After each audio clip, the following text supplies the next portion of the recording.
From the PEN studios, this is the Imperfect Moms Club with your hosts, Lisa and Brittany.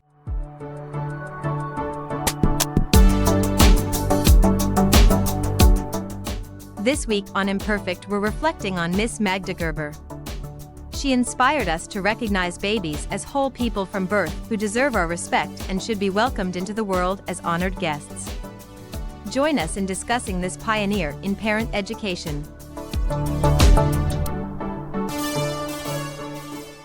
Hey everybody, it's Lisa here. Brittany is not here today. She's out of town, and so you're stuck with me. So the other day I was at my friend's house and we were chatting a bit about the stay-at-home mom episode I did, and she's in school to be a counselor right now, a therapist, and she was sharing that she learned about this early childhood theorist named Magda Gerber, and that I should look her up because she thought that I would appreciate her philosophy, and I really did. So today I wanted to share with you guys a little bit about Magda Gerber, and then we'll talk about who she was, and then we'll talk about her philosophy, and then we will relate it to our imperfect mom lives after that. Okay, so Magda Gerber, so like I said, she was an early childhood theorist, and she was born on November 1st, 1910, and died on April 27th, 2007. She had 3 children with her husband, Ermi Gerber. I don't know if I'm pronouncing that correctly, because they are Hungarian. She was born in Budapest, Hungary. My grandma was actually from Hungary, so anyway, she dedicated her life after that, after she had children, to early childhood development, and she partnered with this pediatrician she met named Emmy Pickler. What was cool about this was that she didn't, she went to La Sorbonne University in Paris for linguistics, so she wasn't into the early childhood thing. That's not what she chose to do. That wasn't her original idea for a career, I guess. But one of her kids went to, so their regular pediatrician, I guess, was sick or was out, and so she saw this Emmy Pickler, and she was just blown away. Magda Gerber was blown away by how respectful Dr. Pickler was with her child, and so they talked about it, and Dr. Pickler had all these philosophies that Magda Gerber really loved and wanted to emulate, and so she ended up dedicating the rest of her life to the field of early childhood development, and she partnered with Emmy Pickler. And then in 1978, Magda Gerber went on to found the Resources for Infant Educators, or RIE.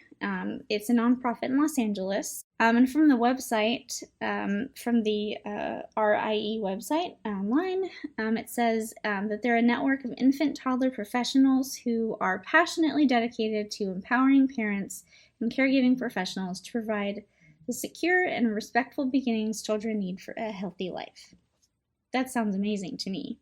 All right, so when we get back, I will dive into her philosophies on early childhood.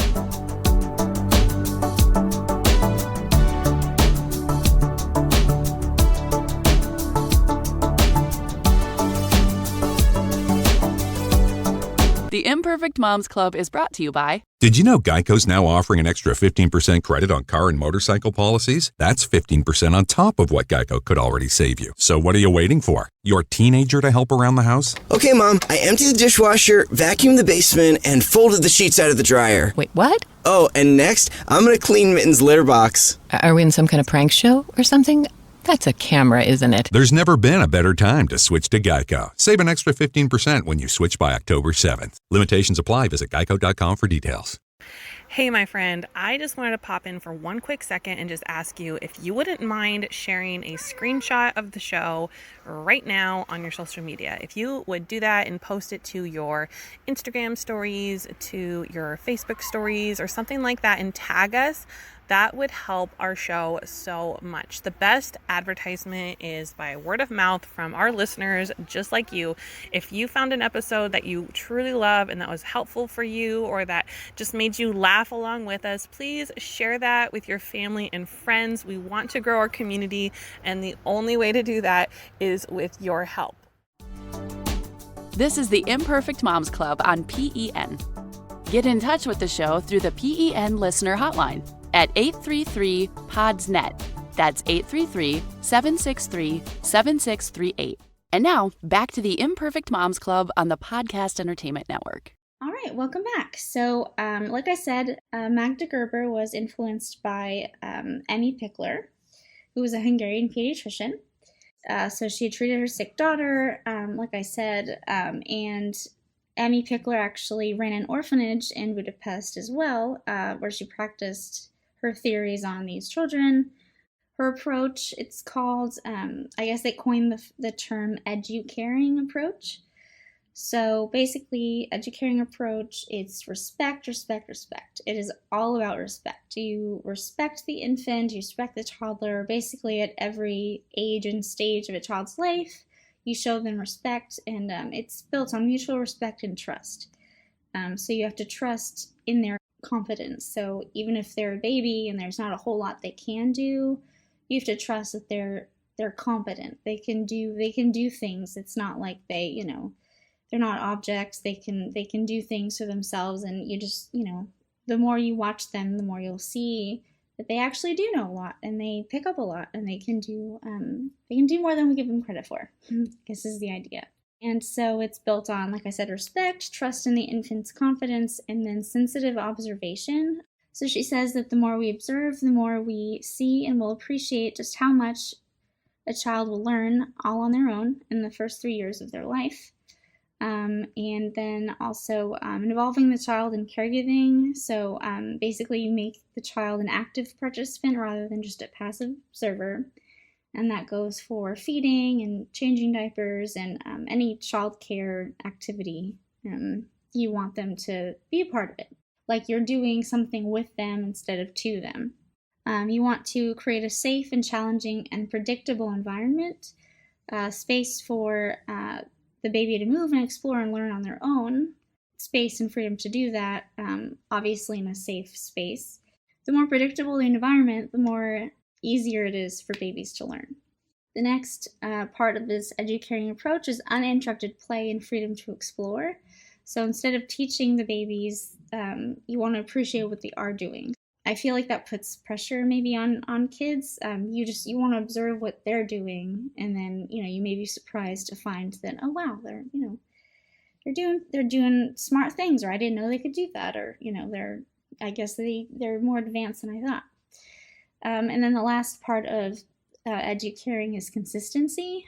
So you want to have clearly defined limits, but you want to communicate those boundaries and expectations with the baby and the child, no matter, even if they don't understand your words, it's still important to communicate with them so that it'll foster self-discipline.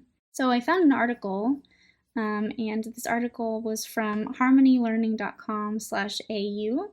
In Australia, there is this, it's like this preschool, but they are all about Magda Gerber, and it's that philosophy, that's all they do there.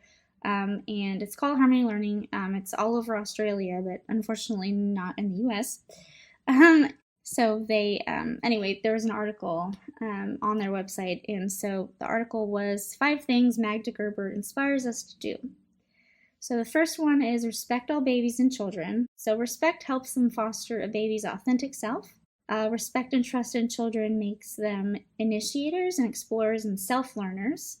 We need to respect that they are smart enough to learn things on their own. We need to give them the space, respect their space, because they need all the space to learn on their own. We just need to make sure they're safe, and we need to be fostering their independence and their authentic selves. The second one, show appreciation and genuine interest in every child. So you want to make them feel loved, secure, and confident. Gerber describes an authentic child as, quote, one who feels secure, autonomous, competent, and connected. That all sounds really great to me. The next one, you want to provide a safe and emotionally nurturing environment. So children need a safe space to naturally explore, and that allows for safe, free roaming and exploration. So you want them to, again, this is all about, baby-led, child-led, they're learning on their own terms. We need to give them the space to learn on their own terms instead of trying to pressure them with all of these new concepts and all of these things. Because, everybody learns in their own way, right? And then you want to be consciously present in every moment. So I understand, so this is easier said than done, right? We're only human, and especially when struggling with mental health issues, this can be hard to do. I mean, I have dissociative disorder, so as soon as anything gets too stressful or too emotional, my brain just sort of like leaves. So another aspect of being consciously present in every moment for Magda Gerber is including children in everything with communication and lots of eye contact. So children become active participants. This goes back to what I was talking about earlier. So instead of, something happening to them, like they're getting their diaper changed, like them and their parent, like they're just, it's time for a diaper change, and they're both active participants in what's happening. And then, the fifth one, I think I only did 4. Yeah, the fifth one is recognize that infants are innately competent. So you want to encourage babies to explore and engage on their own. You want to give them the space, creativity, and confidence to lead and to become leaders. Because they're not going to become leaders if you squash their creativity, or if you make them feel less confident, or if you if they don't have the space they need to thrive. And there was a quote here that I really liked from Magda Gerber, and it says, quote, "When you approach your baby with an attitude of respect, you let him know that you intend to do what you intend to do and give him a chance to respond. You assume he is competent and involve him in his care and let him, as much as possible, solve his own problem. You give him plenty of physical freedom and you don't push development." So I really love this lady. I'm really glad that I looked her up. So there's other philosophies. So she has different things. So I wrote a few down here. So she had things to say about spoiling children. So spoiling children in Magda Gerber's mind was being overprotective, controlling, or feeling the need to constantly entertain them. So basically she says we must take the time to create healthy, safe environments where children can explore and moms can relax. I'm all about relaxing. Like, that's great. She says that, so how we spoil children by controlling them, we must learn, teach, and experience what is happening together with our children while they are in our care. So with them. That's the key. So you can also spoil them by constantly entertaining them. So we must allow time and have the patience for even the youngest of babies to do whatever they're capable of doing by themselves. This reminds me of the episode that I did with Chrysler Bailey, where we talked about giving children tasks. We need to be fostering their just natural learning. They're sponges. They pick up everything. So the more things we can have them do on their own, the more they're going to learn. I mean, that's how I learn. I learn best by doing, and so it makes sense that would be the best way to learn. Because when you're doing something, your brain is learning it, but then there's also muscle memory and all of that stuff. So I've always thought that was the best way to learn. So anyway, it reminded me of that episode, and it also reminded me of Scandinavian parenting. I did that Motherhood Around the World episode. All about Scandinavian parenting is also about letting them figure things out for themselves more, just giving them more freedom. So Magda Gerber's philosophy on crying, we shouldn't try to stop the crying. We should respect the child's emotions, whether they're sad or happy. We tend to assume why children are crying, and that Magda Gerber said that could lead to over changing diapers or doing things that are unnecessary because we're not giving the child time to cry and get their emotions out or make their feelings known. So that there's lots of reasons why children cry. They're hungry, in pain, they're too cold or hot. There's a sudden change in position. There's a change from awake to asleep, or vice versa, and overstimulation. So, there's lots of reasons why a child can be crying. But as parents, I feel like we tend to assume that they're either hungry or they need a diaper or something. And then we get frustrated because we don't understand why they're still crying. So anyway, Magda Gerber says that we shouldn't be so focused on doing whatever we can to make them stop crying. Instead, we should just give them space to have their emotions, which I think is great, but also easier said than done, right? Because when mommy's had a day. Anyway. So she also has a philosophy on discipline. So discipline is defined as training that develops character and self-control. So for Magda Gerber, there's 3 types of discipline. There's red light discipline, yellow light discipline, and green light discipline. So red light, that's discipline that can't be negotiated. So like a baby's crawling toward a knife, you pick up the baby or you pick up the knife right away. Obviously, you don't want the baby to hurt themselves, so you just do what needs to be done. So that's red light, no negotiating. You do what you gotta do. And then yellow light discipline can be negotiated. So the questions you need to ask yourself in these situations are, can your time be sacrificed for what the child wants, or does the child need to obey your request? And it's basically, you need to respect the child, but also respect yourself. You know, if you're not in the right headspace to do what your child wants you to do, you know, this would be a situation where you would want them to obey your request. But if you're in a good mood or if you're in a good place or something, then you can go along with what the child wants. And also, you need to let the child know what you want to do, what you expect the child to do, basically open communication. So again, Magda Gerber was all about we need to be communicating respectfully with the child. And then green light discipline is you and the child want the same thing. So you give the child choices and you accept whatever they decide. So she has a philosophy on quality time as well. So quality time is rewarding for both parent and child. And during this quality time, there's no ambivalence. In the last episode, I discussed ambivalent attachment. So, is mommy too busy or not? You know, when can she be with me? You know, there's no ambivalence during quality time. And during quality time, you're open to listening, being fully present with your child. You try to fully understand the child's point of view. And so there's 2 types of quality time that she describes. She describes the want nothing time, which is the parent doesn't want to do anything with the child in particular. They have no plans. They just want to be with the child. And then there's want something time, which is when you're doing something necessary with the child. There's a task that needs to be done, like changing a diaper. So speaking of changing diapers, she has a philosophy on that. So be ready with everything you need beforehand so nothing interrupts your time with the baby. So basically she says, you know, once you pick up the baby, everything's set up so you can just have that quality time with your baby while you're changing them. And you're not like looking for something or your mind isn't somewhere else. Also, observe what the child is doing beforehand. So if they're absorbed in a toy or they're doing something, don't interrupt them. Just wait until it's a better time. Wait until they're more,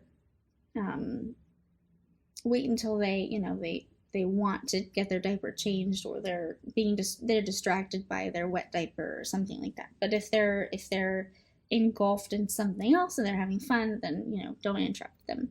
And then she says that we need to explain what we're doing. This can start in the early infancy, even if they don't understand the words. You know, pretty soon they'll start to associate the sounds you make with what you're doing. It'll foster a child's anticipation. You know, their anticipation will grow for some happy family time, you know, happy one-on-one time with mom or something, you know. She then says to, you know, gently remove toys from the baby's hands, tell them what you're about to do, and then tell them you want to pick them up. So that way it's a mindful, present thing. So, you know, they're not distracted. You're not distracted. It's you're with the child. You're doing this thing with them. And then show and tell them what you're doing step by step. So, like, okay, let's take off your onesie now. And okay, like now, you know, we need to wipe the butt or something like that. I don't know. I say things like this to Holly and Lily all the time. Okay, and then lastly, she has a philosophy on spanking. So I don't know, moms that are listening to this, I don't know what your views on spanking are, but I personally would never hit my kids.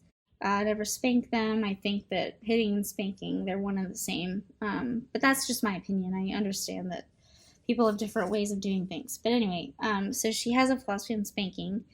And she says the pro is that it stops unwanted behavior immediately. So, you spank them and they stop what they're doing. But then the cons, there's a longer list of cons. So it teaches the child to hit when they're angry. It closes the lines of communication because you're not telling them why, you just hit them. Tears down their self-esteem. It creates an inequality between you and the child. So basically, I can hit you, but you can't hit me. It produces aggression and physical violence, so the child can carry this throughout their life.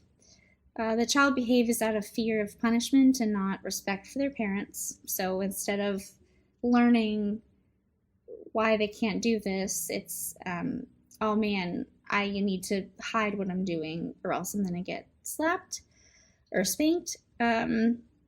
It builds resentment with no way of coping with that resentment. So the child just resents their parent who's spanking them and then they have this emotion and I don't know what to do with it.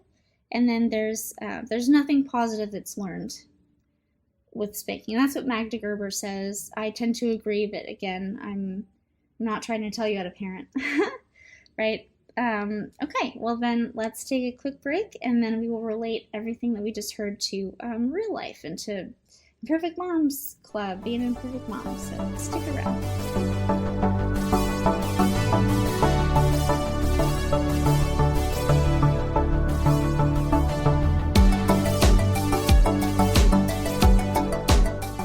And now, a word from our sponsors. Imagine a world where potty training is fun, fast, and easy. Only pull-ups have Disney graphics that fade when wet to teach big kids to stay dry. So they're motivated to keep the music going. I'm a big kid now. Did you know Geico's now offering an extra 15% credit on car and motorcycle policies? That's 15% on top of what Geico could already save you. So what are you waiting for? Your dentist to actually believe you? And you're flossing every day. Absolutely. Great. And you're cutting down on your sweets? Of course. Wonderful. Then I don't even need to look in there. Great. See you in 6 months. There's never been a better time to switch to Geico. Save an extra 15% when you switch by October 7th. Limitations apply. Visit geico.com for details. Enjoying this show? Be sure to check out all the shows across the Podcast Entertainment Network, where there's a show for every interest. Visit www.podcastentertainment.com to browse through the full collection of shows. And now, back to the Imperfect Moms Club on the Podcast Entertainment Network. All right, welcome back to our last segment. So now we're going to take everything that we just learned and think about it in terms of our life. All right, so sometimes I feel like babies and little toddlers they're seen almost as objects. They're too little to have anything to say or their own opinions or to know anything. Their parents just tell them what to do and they have to blindly obey.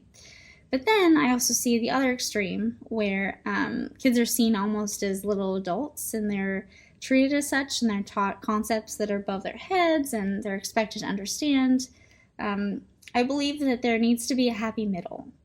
Little babies are freaking geniuses. Most of what Lily knows and does and everything that Holly does, I didn't teach them any of that. I felt guilty for a long time because I wasn't sitting them down with flashcards and I wasn't buying all the Love Every Montessori kits I could find. I mean, nothing against Love Every. I freaking love them. But I realized that I didn't need to do any of that. My girls blow my mind consistently just by exploring their own surroundings and learning for themselves. This took a ton of pressure off, and I didn't feel so lazy once I made this realization. I mean, I'm always referring to myself as a #lazy mom, but I don't mean it derogatorily. I just realized that I understand now that I don't need to be doing all the things and reading all the baby books, and all it does is stress you out. So the only piece of unsolicited mom advice that I'll give to my friends that are pregnant or to new moms is to not buy baby books. That's seriously, I tell that, I just say that all the time. Don't buy baby books. Because I don't know, I just, like, I feel like these days, all of the baby books contradict each other, and they're all saying different stuff, and it becomes just a bunch of noise that you don't need. It's just stressing people out. It's just stressing you out. So when we buy all the baby books and read the baby books and stress ourselves out, we forget that instinct actually plays a really big role here. So we freak ourselves out when really, you know, we can figure this out on our own. We got this. Like, our kids are our kids. Every kid's different, right? So, like, you know, even if I went by the book, like, it probably, you know, Lily and Holly, I mean, they're completely different. So what works for Lily, even if I got it from a book, like, it wouldn't work for Holly, and then I'd just be stressed out. Okay, so story time. So Lily's getting really close to being fully potty trained. When she turned 2, I started panicking because that's the age that every book and every website says a child should be ready to potty train. So I was like, okay, she's 2, let's do this.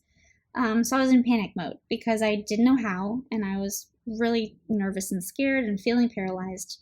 So I bought a book called Oh Crap, Potty Training on Amazon. I'm sure some of you have heard of it, or most of you have heard of it. So I bought the audiobook version because, like, let's be real, when am I going to have time to read an actual book? But it claimed to be able to get Lily fully potty trained in 3 days. So I was like, sweet, let's do it. But this 3-day method, I learned that it would have required me to literally stare at my naked toddler all day on day 1 so I can learn her I need to pee cues. So even if I didn't have another baby to worry about in the house, I don't think I could do that. I'm not about to sit there and wait for her to be about to pee and then, like, run to her and pick her up and sit her on the potty, right? Like, that's so much stress. And that's stress for both of us. I listened to this book, and then I kept delaying starting potty training because they tell you you're supposed to also, like, have a specific start date and stick to it, and, you know, plan it a week in advance and all this bull crap, and just, so it was, like, stressing me out, and I kept delaying it. And so I was frozen and paralyzed in fear for a week. So the last nail in the coffin of this book for me was at the end, the author, you know, she's talking about, oh yeah, you want to make sure they're potty trained earlier rather than later. And then she says, because the child is going to get embarrassed that they're still in diapers. So I immediately was like, okay, hold on. My kid, like, kids don't have shame unless they're taught shame. So, I mean, Lily's not going to get embarrassed about being in diapers unless I make her feel that way, or somebody makes her feel that way. And if anybody's making her feel that way, then they don't need to be in her life, right?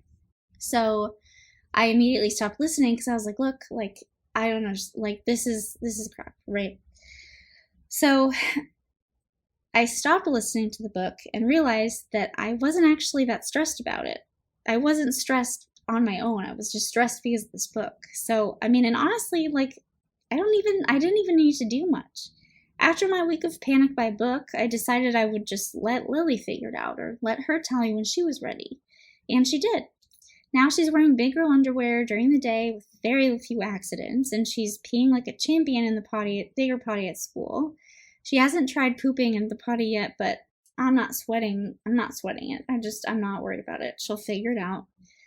Parenting is so much more fun when you stop trying to control every little thing. You know, when you stop, like, reading all the information online and you stop freaking yourself out. It's fun. You know, you let your kid lead the way sometimes. They may surprise you. Mine certainly do. Sorry, that was a longer tangent than I planned. Anyway, as wonderful as Magda Gerber's philosophy sounds, and as much as I want to adopt this parenting style for myself because it goes perfectly with everything I was talking about in our last episode, I'm also fully aware of how difficult some of these things might be for moms who are struggling with their mental health. Of course, we would all love to be fully present in every moment of our kids' lives, but it is impossible to be that mindful every second, especially when you're struggling with anxiety or depression or PTSD or any of the other mental health struggles that many of us face. I'm currently struggling with complex PTSD, depression, and general anxiety disorder, and just that makes it so hard for me to stay in the moment sometimes. You know, I mean, as I mentioned earlier, my stress gets too high and I dissociate. So it's really hard for me to stay in the moment, but it's something that I'm working on because I know how important it is to be present with my kids as much as I possibly can be. So, I mean, my girls deserve a mom who can be consistently, completely attentive 100% of the time, but that doesn't mean I'm failing. It just means that I'm working on it. We're all working on ourselves so we can be the best versions of ourselves for our kids. I mean, that's my goal anyway. I'm not trying to speak for all moms, but I'd hope that we'd want to be better versions of ourselves so that we could be better for our kids. I'm not trying to tell anyone what's in their head, though. So the best I can do is try. I try as hard as I can to be the best that I can for Lily and Holly, and I think they can feel that. I think that if I keep trying for them and I don't just give up, or I never give up on them or give up on myself, I'm winning in the mom department. We all struggle, and sometimes we struggle a lot. If we continue to strive for better, we're winning. This is the Imperfect Moms Club, but this makes us pretty perfect in my opinion. Want to get in touch with the show? Email us at imperfect@podcastentertainment.com. Thank you for listening to today's episode of the Imperfect Moms Club.